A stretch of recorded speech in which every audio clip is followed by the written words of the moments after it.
Mr. Nigel Farage.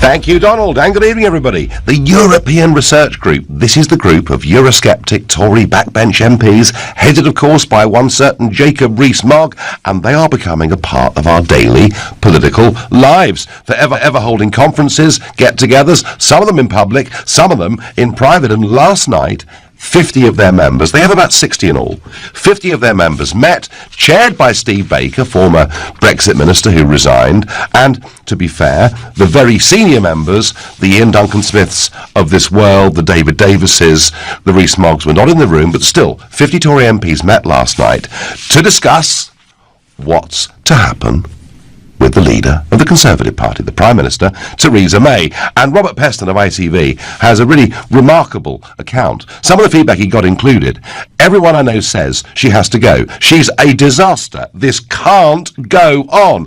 Open rebellion from 50 of them, discussing the methods and mechanisms needed to get rid of the Prime Minister. One MP said to him, "It was truly mind-blowing. You felt the ground opening up under your feet." So there is a very serious rebellion afoot. And yet, when Mr. Rees-Mogg was questioned what he thought about the Prime Minister, he said she has been fantastically dutiful. I think that may count actually as a somewhat backhanded compliment. And David Davis said, "I think we've got a very good Prime Minister." So actually, whenever these people are asked, do you think Mrs. May should be removed? No, they say. She's absolutely marvellous. We just disagree with her on the point of Chequers.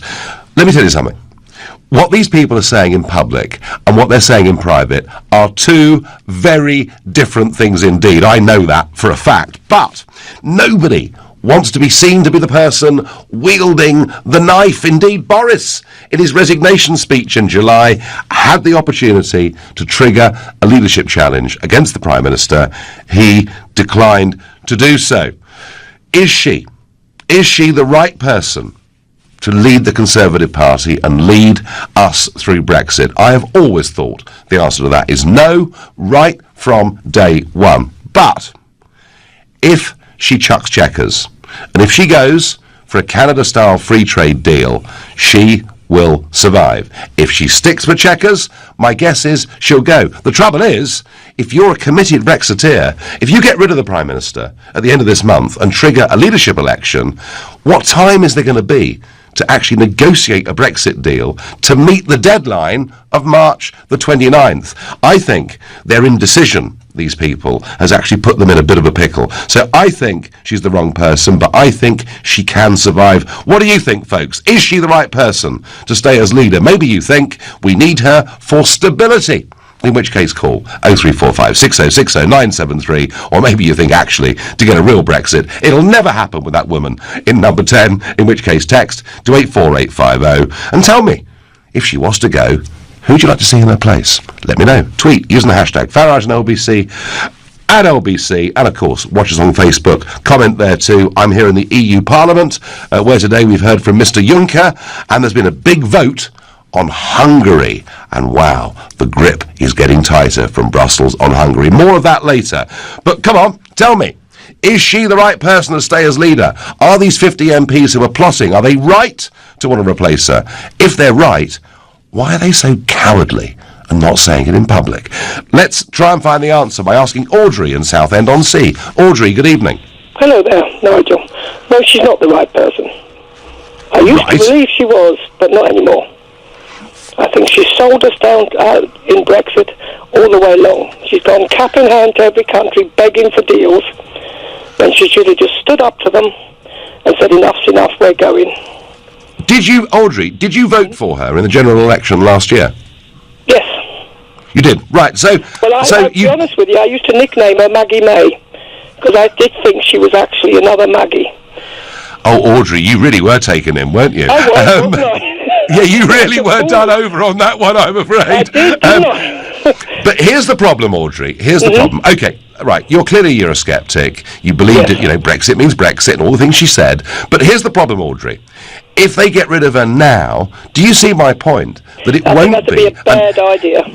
it won't be an uncontested leadership. It'll take 6, 7, 8 weeks or whatever it is to sort out. By which time, you can see the other side saying, well, we're running out of time now. We'll have to suspend Article 50. So, Audrey, if she gets rid of Chequers and adopts a deal or pushes for a deal that you can accept, would you in those circumstances bear with her as Prime Minister?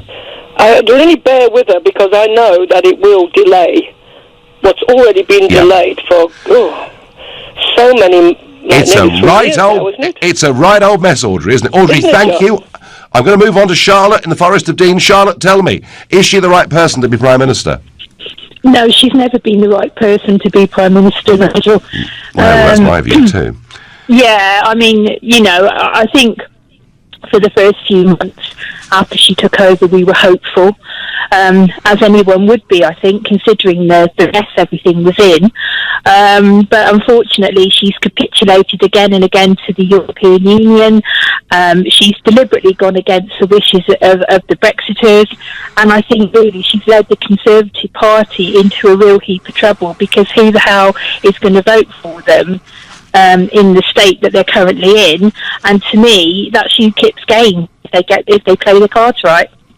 Well, Charlotte, it's very interesting. I have commented earlier on this week about UKIP, who have probably, in theory, the biggest electoral potential they've ever had in their history, but at the moment, they don't quite appear to be taking it. Charlotte, thank you, and Charlotte, utterly disenchanted with the Prime Minister. Trouble is, as Audrey said before, if you have a leadership election now, we'll be in an even bigger mess, won't we? Theo says on Facebook, Bojo for the Tories leadership and premiership, ASAP. Trouble is, Theo, it wouldn't be uncontested. You'd find if Boris, if she went and Boris put his name forward as leader, there'd be an Amber Rudd or a Philip Hammond or somebody on the other side. There would have to be a contest. Rudy is calling from Exeter. Rudy, good evening. Hi, Nigel. I wouldn't vote for the Tory party as long as she's Prime Minister. Never. Ever. Okay. Well, let me ask you, Rudy. Can't be trusted, yeah. Let me ask you, Rudy, before you go on. Did you vote for her? Did you vote for her last year? Yep. Okay, fine. So I did because. What has she done to alienate you? She's completely lied, and she's gone back on the agreement that I voted for. They all say that we didn't know what we voted for. We were all sent a leaflet for over 9 million. Explaining what we were voting for. David Cameron made it perfectly clear it was not a never-endum. And it was a one-in-a-lifetime vote. And I knew exactly what I was voting for, but everyone seems to think that was stupid. Yes, and because when you voted for her, Rudy, she said, Brexit means Brexit. I will take back control of our laws, our borders, and our money. And it did all sound pretty good from a sort of Brexit perspective, didn't it? It did, and the only reason why I voted for her is because Labour weren't going to deliver it, and there was no alternative. Not because it was Theresa May, because I never wanted her to be PM from the outset. I was actually annoyed when she became PM. So who do you want now, Rudy? Who do you want now? Rees-Mogg, to be honest, because he's got a way about him where he's he can explain things correctly, and he's not getting aggressive or anything, and he just says how it is. You can actually trust what he's saying. More of Jacob in the course of the next hour. Rich says by text, she needs to go. Forget the 48 letters. All we need is for 12 MPs to defect to UKIP so they can hold the balance of power and force a proper, clean Brexit.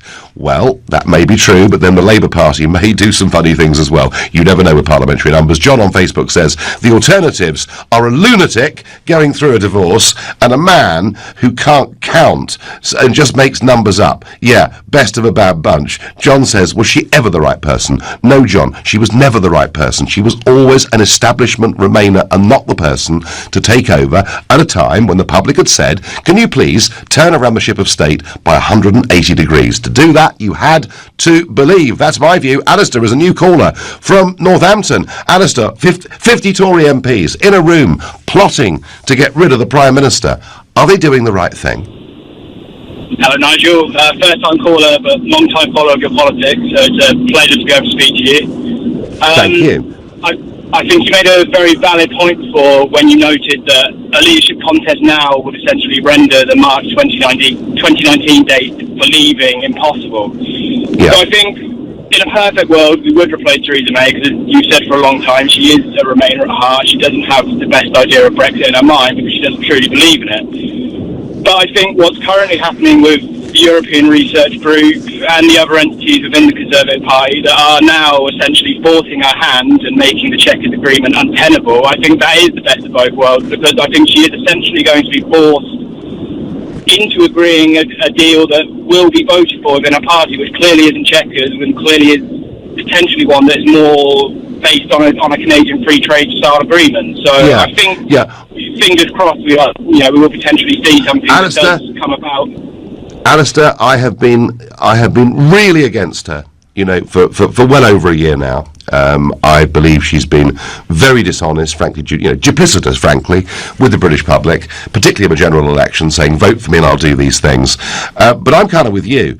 If the ERG can force her to going for a Brexit position that is acceptable and gives us back control of our borders, the supremacy of our courts, those vital things that we Brexiteers voted for, then it may be better to stick with her having chucked Chequers than to go through the agonies of a leadership contest and maybe inevitably, actually, Article 50 having to be suspended. That's what really worries me. Alistair, thank you very much indeed for your call. Martin says, why didn't any of the pro-Brexit Tory MPs have the guts to stand as PM when the job was up for grabs? Well, one called Boris was going to, but he had, of course, to make a couple of phone calls to decide whose hat was going to be in the ring. But Boris was busy playing cricket and didn't actually ring Andrea Leadsom in time, so she announced she'd stand. I mean, you really actually couldn't. The thick of it, which is great fun to watch,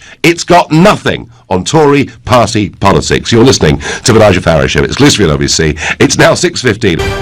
Well, I'm quite sure over her morning tea that the Prime Minister May was not happy to hear that 50 of her own backbenchers were plotting in a room last night how to get rid of her.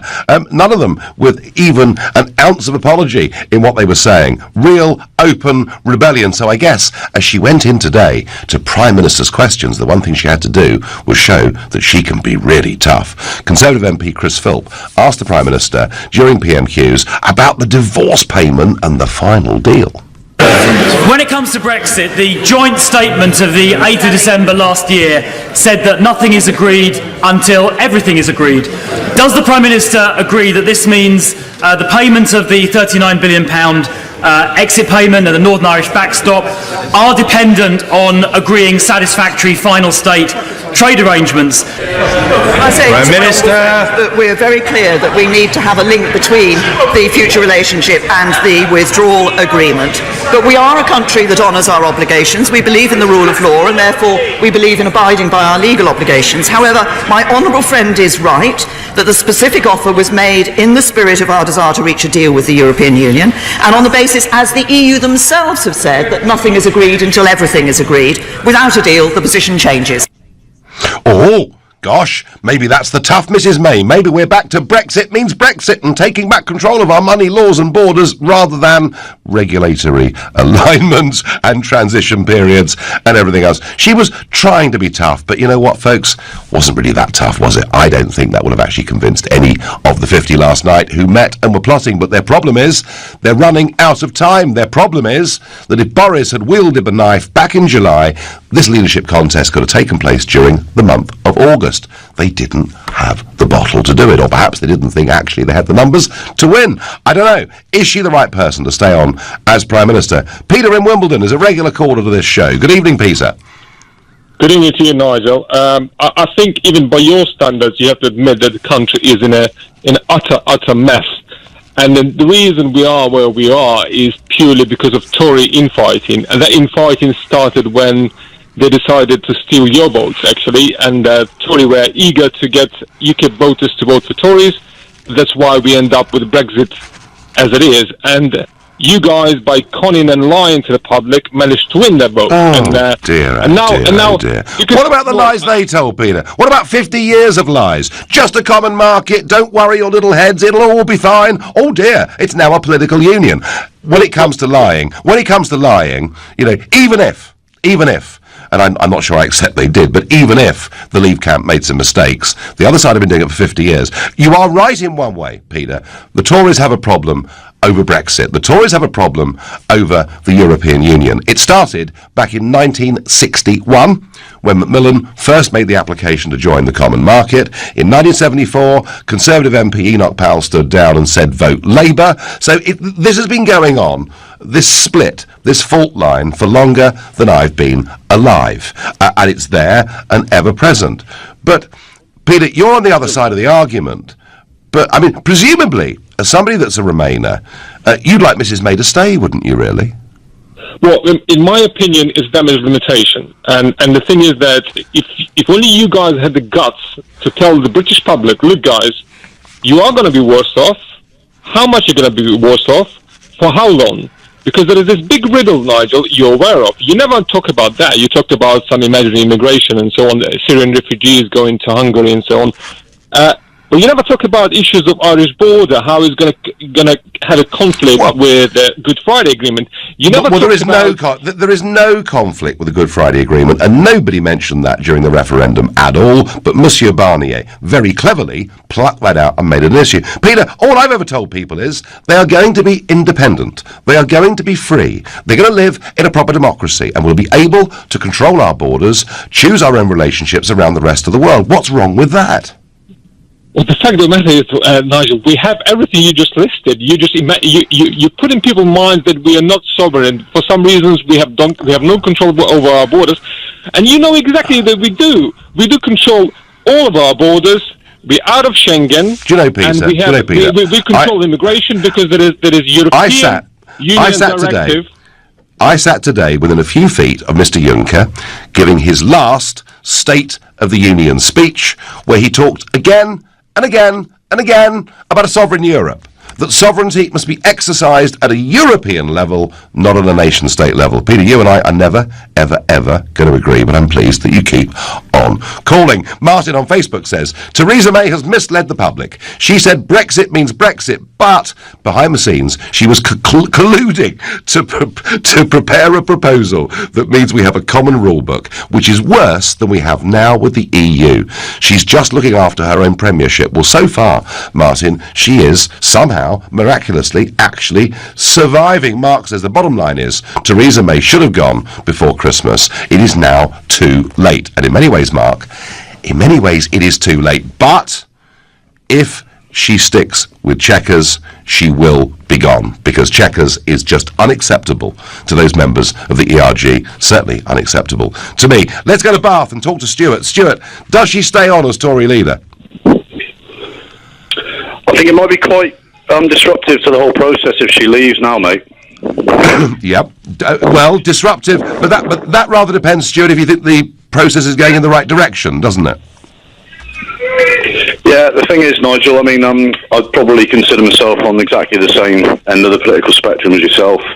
Great fan of your work, mate. I just feel we're sort of lacking alpha males in the Tory party who are just going to take this thing by the scruff of the neck, and either, if they're going to replace Theresa May, are they going to be, articulate men of, direction like yourself, or is it just going to be another a big filibuster again, and just an ongoing process? I mean, well, that would be pointless, wouldn't it?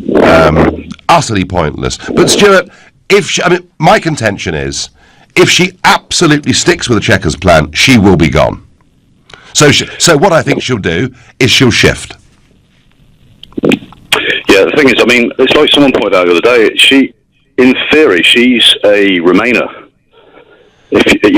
Technically. Yeah. So this is the problem. I think in reality she's a Remainer, Stuart, That's the problem. She's going for the softest Brexit she can possibly get, the closest thing to sort of staying in the EU. Yeah. Now, I don't understand why we're Great Britain. We can't take the thing by the scruff of the neck and say, we're leaving, see you later, go back to 1974 Constitution, and just trade with the rest of the world, well, the entire world, including Europe as well, and just control our own sovereignty, Stuart, that's what many Brexit voters want. Mrs May's Chequers plan does not deliver that. If she sticks with Chequers, she'll be gone. If she gets rid of Chequers, she'll survive. That is my view. Helena on Facebook says, the ERG proposal sounds very sensible. The PM would be foolish to reject it. Paula says, Boris is best. What does Molly in Chelmsford say? Good evening, Molly. Good evening, Nigel. So, does she stay, in your view, as Prime Minister, despite 50 of her own backbenchers meeting and plotting? Well, best if she didn't, but like I say, it's so late in the day. Yeah, and if she does go through with the Chequers plan, not only will be troubled, the whole Tory party will never be. But they will want to vote them again. They'll be just so mistrusted. They'll never get them again. I think, frankly, Molly, the Chequers plan could almost split the Tory party. And I know that's a big call for a party that's held together for 200 years. But you're right. I think if she sticks with Chequers, the voters will desert the Tory party by the million. But Molly, my guess is she'll see the pressure, she'll see how real this is, and she will be forced to chuck Chequers and go for a Canada-style deal. Molly, my money says she probably survives. Well, if she survives this, she will be very much going straight after March next year. I can't think they're keeping her on after that. No, that may be true, but yes, if we got through and we left the EU in March next year, and it was a recognisable leave as opposed to Brexit in name only, Molly, she'd go after that and probably be well regarded by the history books. Funny how these things work. Thank you. Staying in Essex, going to Leon C, speaking to Barry, a first-time caller to this show. Barry, good evening. Evening. How are you, Nigel?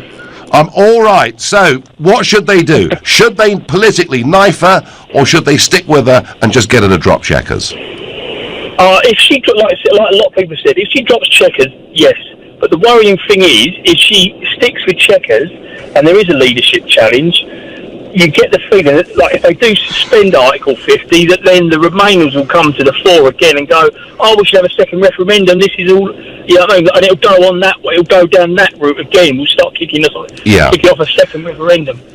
And that's probably, Barry, and that probably, having said that Boris and co didn't have the bottle, in my view, back in July, one of the reasons why they're also afraid to wield the knife in public is they do fear that bringing her down now would lead to a crisis that may lead to Article 50 being suspended, could even lead to another general election, and that's the problem, Barry. Barry, if she drops Chequers, would you vote for her again?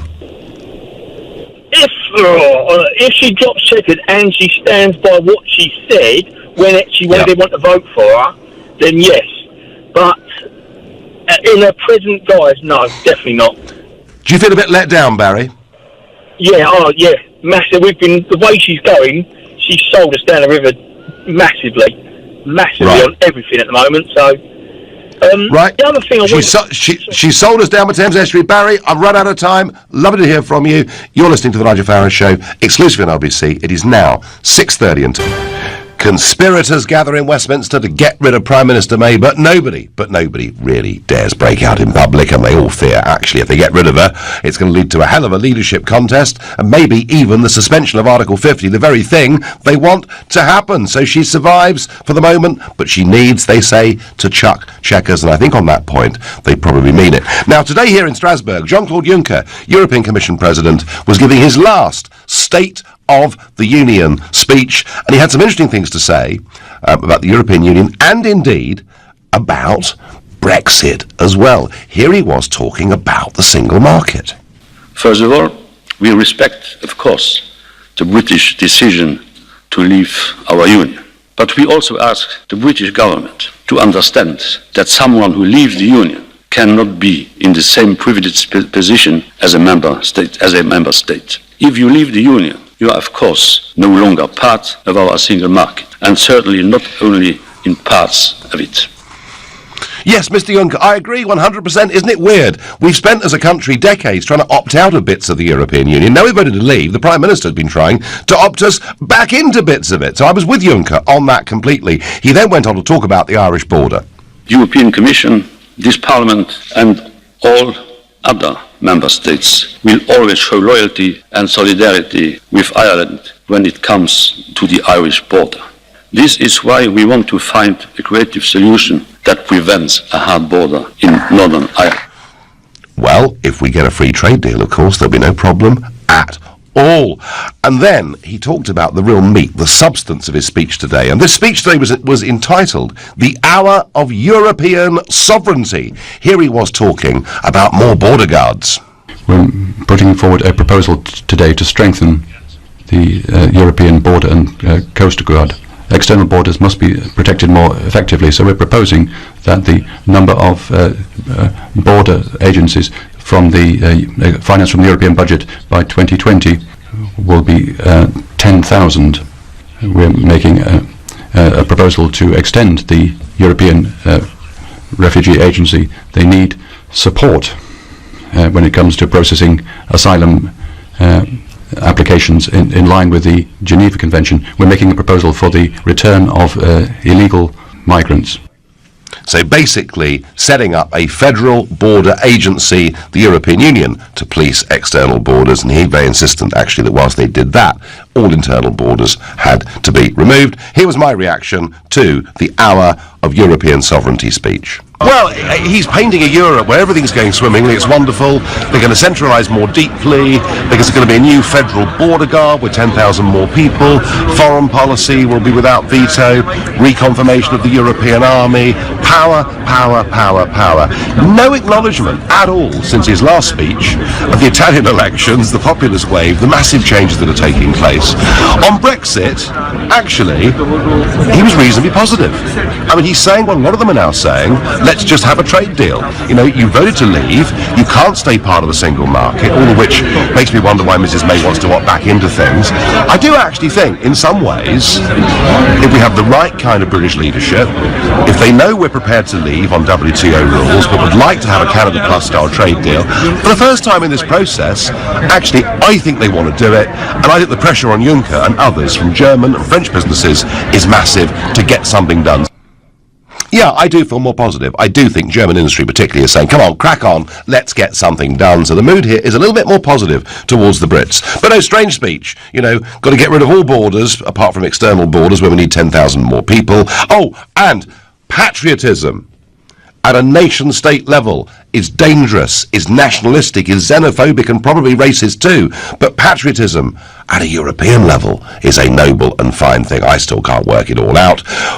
They then went on, after Juncker spoke, to vote on Hungary. Big debate you may have heard yesterday on Hungary. Viktor Orban, the Prime Minister, was here, and the Parliament has voted overwhelmingly to ask the European Council to apply Article 7 of the European treaties to Hungary. They will be, shortly, stripped of their voting rights, stopped from receiving European money, and treated effectively like prisoners.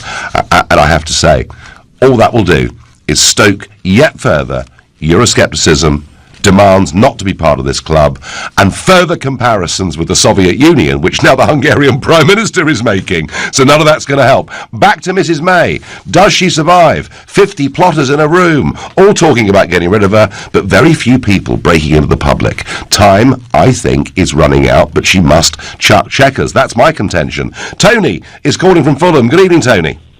Good evening. It's great to hear Juncker's speech. I look forward to, because I'm a history teacher, to play his speeches back to my students so they can tell them what idiots we were back when we thought this was a good idea. But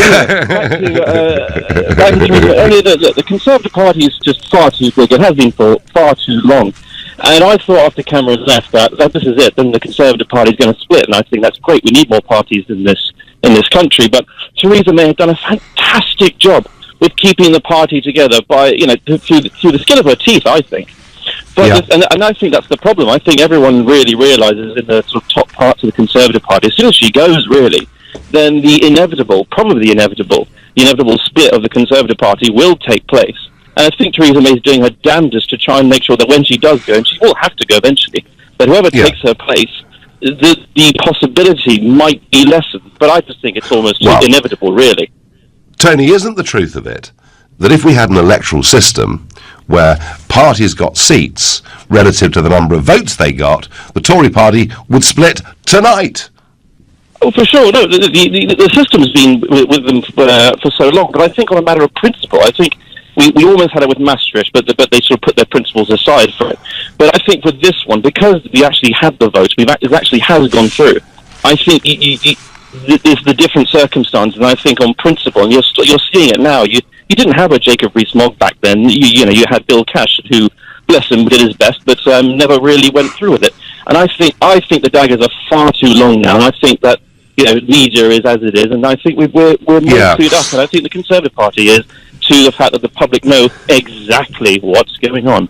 I like Bill Cash, and Bill Cash, very principled, and one of the main leaders of the Maastricht Rebellion. But when it came to it, what Johnny Major did to get the Maastricht Treaty through, he made it a motion of confidence. So they all supported the Prime Minister. And I asked them all why, Tony. I was told, oh, well, we mustn't let Labour in. My feeling, I agree with you, my feeling is that people like Rees-Mogg and the ERG, even if they're told, Jacob, if you do this, the government will fall, there'll be a general election, Labour might get in, I think Jacob and the crew with him now would say, the hell with it, it's a matter of principle. And I do agree with you. I think this is a very, very different situation we find ourselves in. And that's why, Tony, I predict she will chuck Chequers, because she knows they will not back down. Oh, no, for sure. The thing is, although I'm sure the Labour Party isn't really ready to take control, I think, either. And I think this is the perfect time. I think they do know that. Labour Party isn't ready to so much take the reins of power if Theresa May goes, because I think that I think you're absolutely right when you said a while ago that politics is very, very fractious, and I don't think there is a full-blooded party ready to take control. I think, if anything, the time is now. I mean, what are you waiting for? Well, Tony, thanks for that advice. Very, very sweet of you. Thank you. Let's move on to Stoke Poges in Bucks and talk to Sass, a new caller to this show. Good evening to you. Nigel, it's good to talk to you. Good to talk to you. Welcome. So what do you think? My issue with Theresa May is, I think, as many people feel, she made an initial position which was quite clear. She said Brexit means Brexit. She said we were going to take back control of our laws, our borders, our money. I know. I loved it all, Sass. It was great. Persistently, month on month, she has reneged on each one of those promises that we had as a country faith in. We thought she meant what she meant. Here we have Chequers, which she has foisted on her cabinet and the country, and is sticking doggedly to, which is a position where we are following the European rule book, which we will have no say in. Currently, we do have a say in that rule book because we are in. So the issue is, we will end up in a position that's actually worse than being in as we are now. Because I agree with that. We have a say in that rule book. I agree with that, Sass, and that is what Jacob and the ERG are saying. So what's to happen? I mean, if she sticks with Chequers, they will get rid of her, Sass, I'm sure of it. But if she was to get rid of Chequers, despite you identifying how weak or perhaps even dishonest she's been, if she gets rid of Chequers, and given that the clock is ticking, might it be better to stick with her in those circumstances? Chequers has no support within the party, within the Conservative Party. It has no support within Europe. Okay. We heard that from Juncker today. So let's say that Chequers is dropped. In those circumstances, despite your grave reservations about her leadership, would it be better to stick with her? I think she needs to go. Okay, so regardless of timetables, regardless of difficulties, she needs to go because she's not been straight with us, yeah? She's not been straight with us, and she can't, she's unable to lead a very divided party. She hasn't healed wounds within the party. I think she's polarised the party. No. Okay, Sass, thank you very much indeed. You're listening to the Nigel Farage Show here on LBC. It's now 6:45. There's huge anger in the country amongst Brexit voters and Tory voters that Mrs May has backed away from the promises she made and given us the Chequers deal. The ERG, European Research Group, 50 of them plotting in a room in Westminster last night, and still she survives. Is she the right person to stay on? And lots of you commenting on this. Chris says, May must deliver exactly what she said in her manifesto. The Tories will be finished for years if she doesn't. She lied. Theresa is toast, but the gutless, spineless hardliners in her party don't have the cojones to challenge her. Who can save us from this nightmare scenario? May will survive because of the incorrigible blue Labour Blairites. Let's go to Croydon, speak to Barry, a new caller to this show. Barry, does she survive all of this? Well, Well, I think she should take a leaf out of John Major's book and tell the treacherous Brexiteers to either put up or shut up.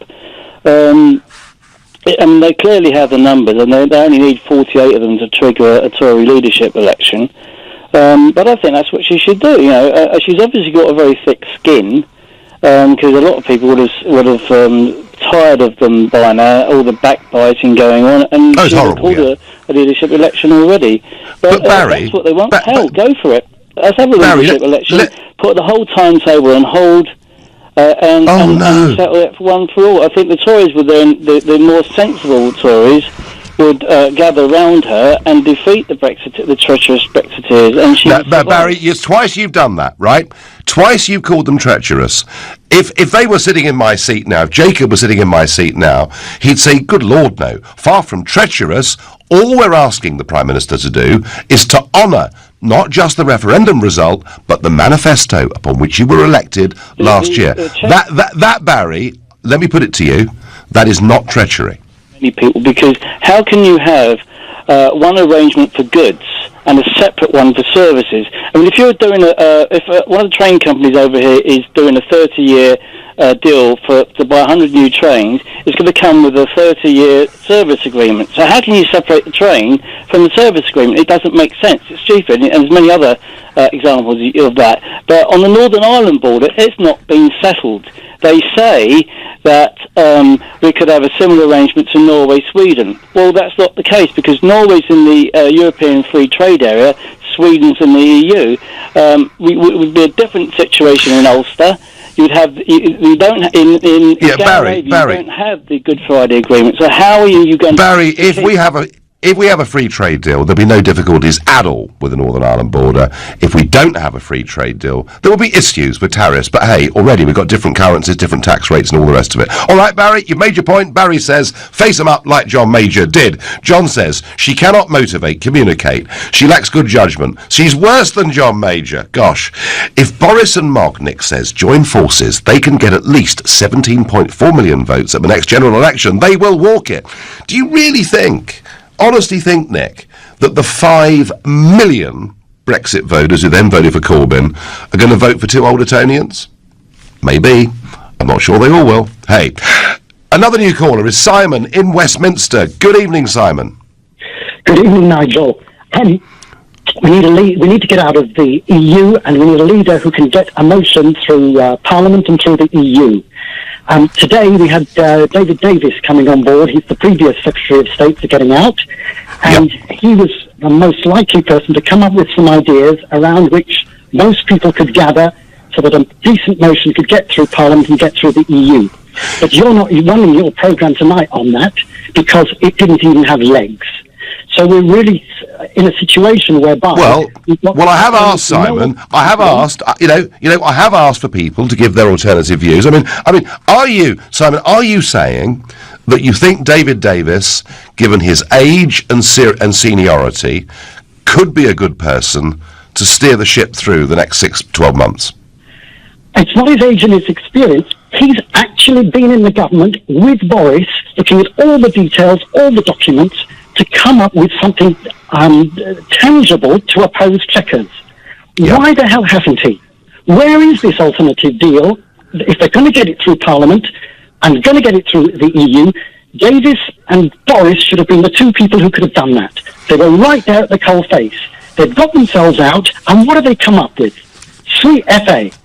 Well, I don't think I mean, you're clearly very worked up, Simon, and that's fine. Passion is important. But actually, they have come up with plans. I mean, let's be honest. There they were with Economists for Free Trade yesterday, talking about a Canada Plus style deal, or if not that, nothing to fear from WTO. Today, they've had a press conference talking about Northern Ireland. I do think, Simon, they are beginning now to put positive alternatives. Thank you for your call. Marcus says, May is no better than Merkel. They're both destroying their own countries. Oh, well, Marcus, you can say that if you want to. I don't think she's willfully trying to destroy the country. I just think she's caught, isn't she, as a leader? She's trying to appease both sides of her party at the same time, and in the end, actually, do you know what? Pleasing no one. Let's go to Tunbridge and speak to Steve. Steve, good evening. Hi there, Nigel. Long time no speak. I'll quickly just summarize what I want to say because I know you're running out of time. But I'll just say what I think should happen and what I think will happen. Yeah, go on. So what I think should happen is that Mrs. May should carry on and show everyone what a wonderful socialist she is, and prove to everyone that there's nothing conservative about the Tories. And she's very good at that, Steve. Yeah. Therefore, us real conservatives will just not vote for them, and we can have a completely different party, which would be lovely. But what I think will happen is that she's going to carry on, and she's going to get such a horrible mess that nobody's going to want it, and they're going to use that as an excuse to drum up another referendum. And I predict that Leave will win, and then we're going to have a third one, and then we're going to have a fourth one until they actually get the result they want, and then we're going to all pretend that the EU is democratic.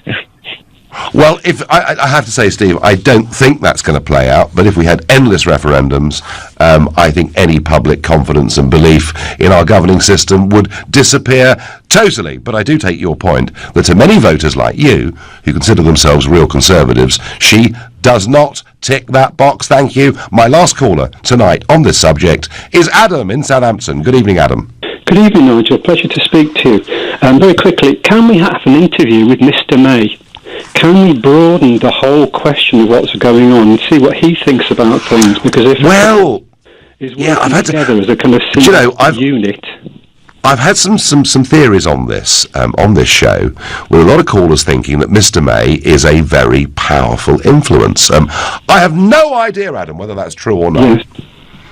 Dennis Thatcher, of course, famously didn't give interviews and was asked towards the end of Margaret's time as Prime Minister why, and he replied, I think it better to be thought an idiot rather than to open my mouth and remove all doubt, which I thought was quite a good answer from Dennis. Very good. And he was a very witty man. But okay, Mr. May, but apart from Mr. May, yes, Adam, and we can speculate on that, but I doubt he'll ever give an interview.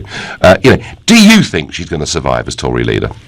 Well, I think most people who have called it on one particular view, for example, are pretty tired of it all, really, this kind of use of complexity as a weapon in a way, the use of lots of legal jargon and things like this. So I'd probably say it's time for a change. And the power can change very quickly, on the election night, power changes very quickly from one person to the next. So I think if they wanted to, perhaps they could get things done quite quickly. But I'm just tired of it. Oh, Adam, I think many people are. They could do it quickly if there was an uncontested election. If the magic circle, as it used to be called in the Tory party, met and chose a leader. But the divisions are too great for that to happen. Adam, I thank you. I'll finish with Haj, who says to me by text, even you must now be thinking that Brexit is completely disastrous. There is no solution to the Irish border. Please admit this catastrophic error and try and help get the country a proper deal. If not, we should stay in. Haj, no, I'm not giving up on it. I believe Brexit's absolutely the right thing for our country, but has been handled appallingly and dishonestly by this Prime Minister, who's let the civil servants make the running and not the elected politicians. But it can still be saved. You've been listening to the Nigel Farage Show on LBC. I'll be back in London tomorrow at 6. At 10 tonight is Tom Swarbrick. But up next, it's Ian Dale. Thank you very much, Nigel.